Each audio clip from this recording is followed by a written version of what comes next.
The Russia-Ukraine war, meanwhile, has shifted into a new brutal phase. Families are fleeing southeast Ukraine as the frontline villages empty out. Reports say Kiev's forces are under immense pressure, with air defense missiles running dangerously low and Russia pushing forward.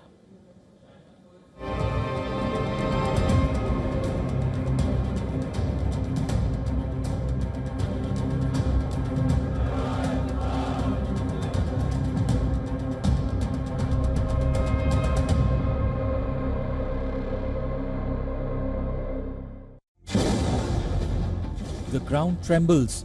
Smoke rises over fields once planted with sunflowers. Villagers in southeastern Ukraine are packing up and leaving, and not by choice.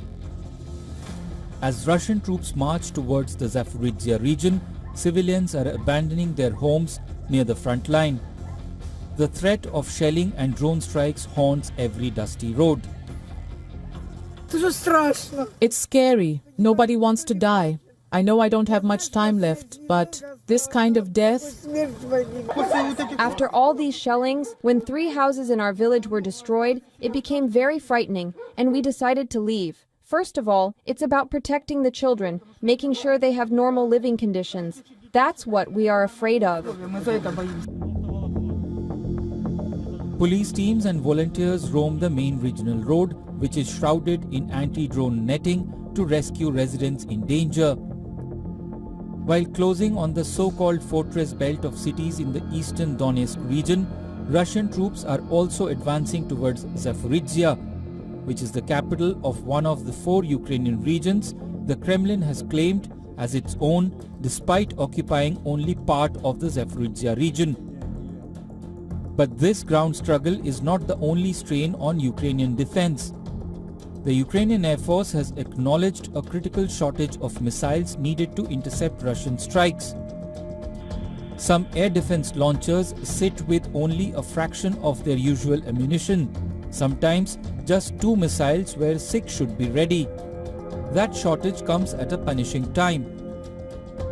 Russia has launched wave of drones, guided bombs, cruise missiles and ballistic weapons in recent months.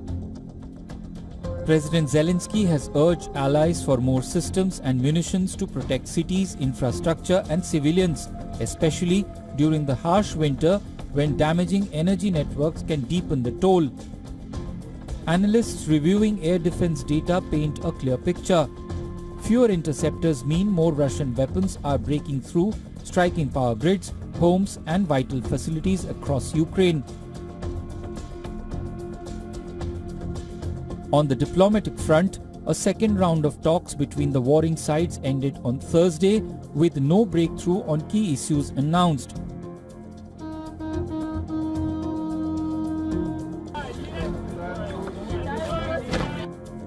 But the warring sides exchanging dozens of captured soldiers on the same day. Ukraine, Russia and the US all claimed some progress in the talks without giving details, but said more work needs to be done. Bureau Report, WION World is One.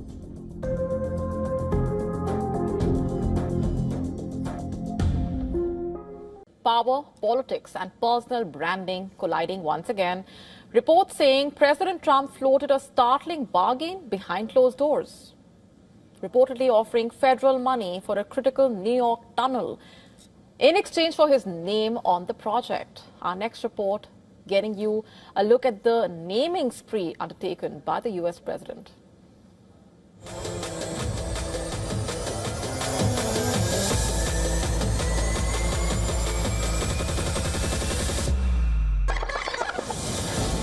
It sounds like satire, but reports suggest it is serious.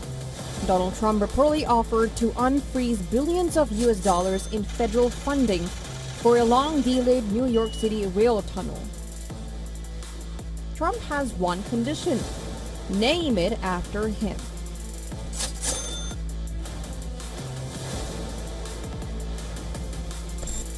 The tunnel project is no small matter, designed to modernize aging rail links under the Hudson River. It is vital for commuters, commerce, and national transport security. Delays already cost billions. Every pause pushes the final bill higher. But according to reports, Trump saw leverage and an opportunity to cement his legacy in concrete and steel.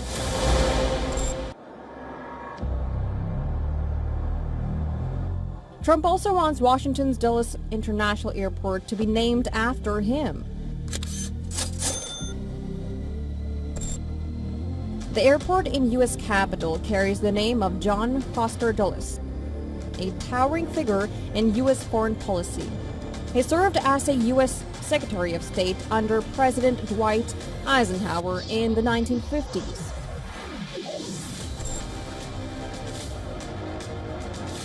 Now, this would not be his first act of self-naming. Trump Tower dominates Manhattan's skyline. Then golf courses, resorts, vineyards, and even steak and bottled water have carried the Trump brand. Reports say the U.S. has repeatedly pushed to attach his name to public spaces, awards, and even policy initiatives. In December, Trump launched a new class of warships named after him. The U.S. president also renamed the John F. Kennedy Center for the Performing Arts. Again, the United States Institute of Peace Building in Washington has been renamed as Donald J. Trump Institute of Peace. Historians point out that U.S. presidents are usually honored after they leave office. Libraries, ships, highways, sometimes airports. Trump, by contrast, has shown impatience for this delayed praise. He prefers recognition in real time in capital letters. We report, WION World is One. Switching gears, Thailand at this point standing at a major political juncture. Voters are preparing to decide the country's direction after years of turbulence, and this election on Sunday is not just about power, it's about the future of democracy, stability and control. Our next report getting you the latest. Campaign posters line the streets of Bangkok. Loudspeakers roll through the roads. Social media is ablaze. Thailand is heading into one of its most high-stakes general elections in years. The outcome is set to shape the country's political order and its relationship with the military, the monarchy and the wider world. The mood on the ground is mixed. Honestly, I want them to come to power. I want them to try governing for 4 years. Governments only get 4 years. If you're not capable, then it's over and we choose someone else. I want whoever is elected to develop the country. I don't want corruption. I don't want shady businesses. Thailand's most successful political party of modern times, the Pheu Thai, is heading for its worst ever election performance. Its founder, Thaksin Shinawatra, jailed, and his daughter ousted as Prime Minister in 2025 by court order. But the party still remains a strong force. So all things considered, the party should be dead, but on the ground, its network is still quite intact, and the campaign is going moderately okay compared to the previous one. Not too bad because the bar was set so high in the previous election. Reformist parties are pushing to weaken the military's influence and rewrite rules put in place after past coups. Conservative and pro-establishment forces are fighting to preserve a system they say guarantees stability. The People's Party might find it very difficult to form a coalition with other parties due to its strong political stance and ideology. On the contrary, the Phum Chai Thai is seen as a favorite party by network of political elites, especially the conservative networks. Southeast Asia's second largest economy, famed for its beaches and laid-back lifestyle, is a tourism powerhouse. However, as the political heat rises, the country's world-famous party spots are going stone-cold dry. Under Thai law, a 24-hour nationwide alcohol ban is in effect from 6 p.m. Saturday until 6 p.m. Sunday. Bars, nightclubs and five-star resorts have been forced to lock their cabinets, leaving millions of tourists high and dry during the peak travel season. Bureau Report, WION. World is one. Global markets may be rebounding today, but do not mistake this bounce for confidence. Behind the recovery, investors remain worried, anxious, on edge, amid the mounting fears over AI and the massive amounts of money being poured into it. After days of heavy selling in technology stocks, buyers stepped in, US stock futures erased early losses, S&P 500 contracts climbed 0.5%, Nasdaq futures rose around 0.6%. Bitcoin also, in fact, bounced back, rising nearly 5%. After slipping to its lowest level since October 2024, gold and silver found support. On the surface, it looked like calm returning to the markets. But there is still uncertainty because this rebound is not about optimism. It's about investors basically asking one question: has the sell-off gone way too far? Is something deeper breaking here? You see, the turbulence started after fresh concerns emerged about artificial intelligence, real concerns, literally about how much it's costing. Amazon's shares, in fact, fell more than 8% after announcing plans to spend nearly $200 billion this year on AI infrastructure, spending that is rising faster than its cloud revenues, by the way. And Amazon is not alone. 4 major tech firms are now expected to invest around $650 billion in data centers, chips, AI systems this year. And the scale of spending has rattled investors. Many fear companies are racing ahead without clear returns. At the same time, new AI models from startups like Anthropic are threatening to disrupt entire software industries, raising questions about which businesses survive and which don't. And as a result, a sharp sell-off in the market happened, followed by a cautious rebound. Across Wall Street, investors are now trying to separate genuine long-term winners from overvalued hype, just to put this simply. This is no longer just about tech. It's about the entire economic outlook. Because just have a look at the bond markets, for example. Flashing warning signs. US Treasury yields fell, especially at the short end. The dollar also weakened slightly. Investors are now betting that interest rate cuts could return later this year. And as per strategists, there is a new risk. Strong economic growth, but also weakening employment, partly driven by AI replacing jobs. A scenario that could also force central banks to rethink policy. So a lot of ramifications here. Meanwhile, the shockwaves are spreading fast globally. In Asia, tech stocks whipsawed. South Korea's index fell more than 5% at one point before recovering some ground. Key suppliers to the AI boom led the swings. Taiwan and Hong Kong tech stocks also coming under pressure. Analysts are saying Asia remains highly exposed to the shifts in AI sentiment because chip makers sit at the heart of the global infrastructure spending. Despite the volatility, South Korea's market is still up sharply this year. But then investors are also nervous. After such rapid gains, even small doubts trigger big moves after all. In Europe, markets also tried to stabilize. Frankfurt and London gained. Paris, meanwhile, lagged behind. Dragged down by Stellantis, which plunged 25% after warning of massive write-downs, linked to misjudging the electric vehicle transition. The company's shares are now down around 80% over 2 years. A reminder that tech disruption is hitting traditional industries as well. And Bitcoin, which had fallen sharply, also attempted a recovery, but it remains far below its recent highs, showing basically that even digital assets are not immune to risk-off moods. So what does all of this really tell us? Are tech giants spending too much, too fast? Will AI deliver profits or will it disappoint? And are the markets even prepared for the social and economic impact of automation? This has been a rather brutal week for tech, and the nerves are far from settled at this point. But investors also remain concerned because in the race for AI, no one knows yet who will win and who will end up paying the price. Moving on, Iran and the United States held talks in Oman today, a very crucial day, in one of the most consequential diplomatic efforts in years, in fact. And now there are cautious signs of progress. The high-stakes talks mediated by Oman to avert a full-blown war in West Asia have ended with the Iranian side calling it positive. On Friday, Iran's foreign minister, in fact, said, I'm quoting now, in a very positive atmosphere.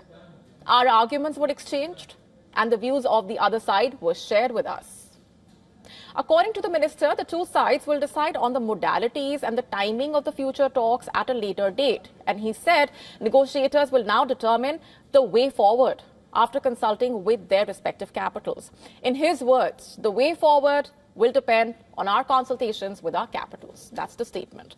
Now, these are the first official negotiations, remember, since America bombed Iranian nuclear facilities last year, a move that pushed the two countries to the brink of direct confrontation. But while diplomats talk, warships and fighter jets are also gathering nearby, sending out powerful messages that diplomacy is also being backed by force. It's a rather testing time.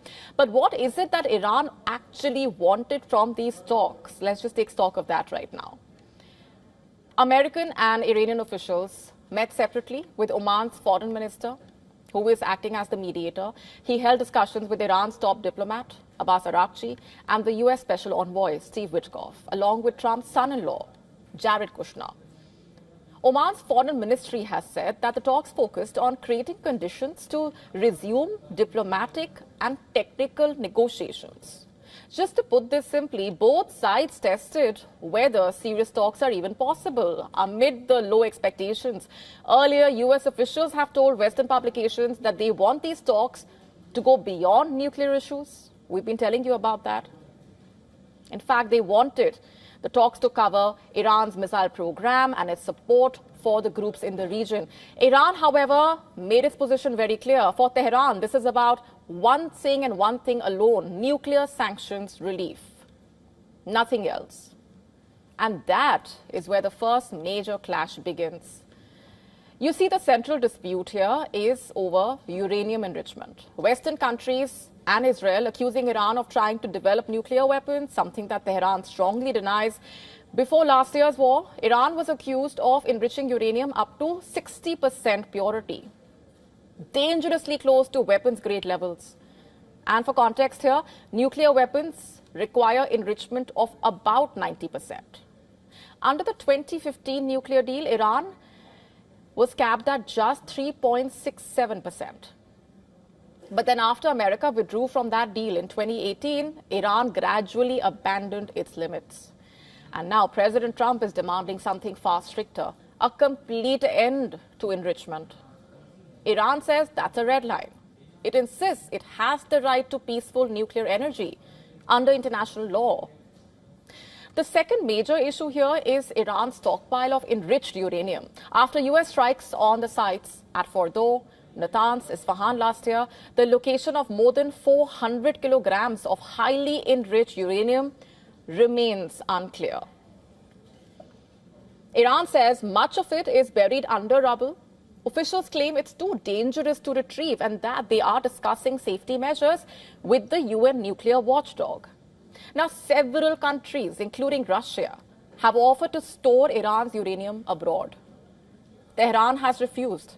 Instead, Iran says it's willing to dilute the uranium, lowering its enrichment level, basically, but only if sanctions are lifted in return.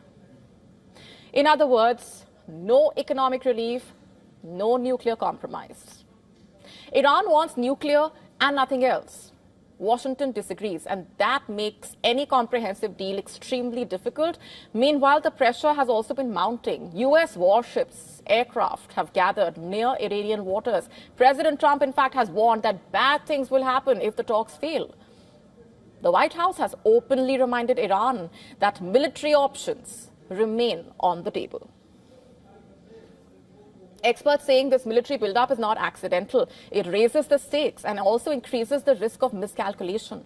Some analysts even suggest that a limited military confrontation could serve Trump politically by diverting attention away from domestic problems.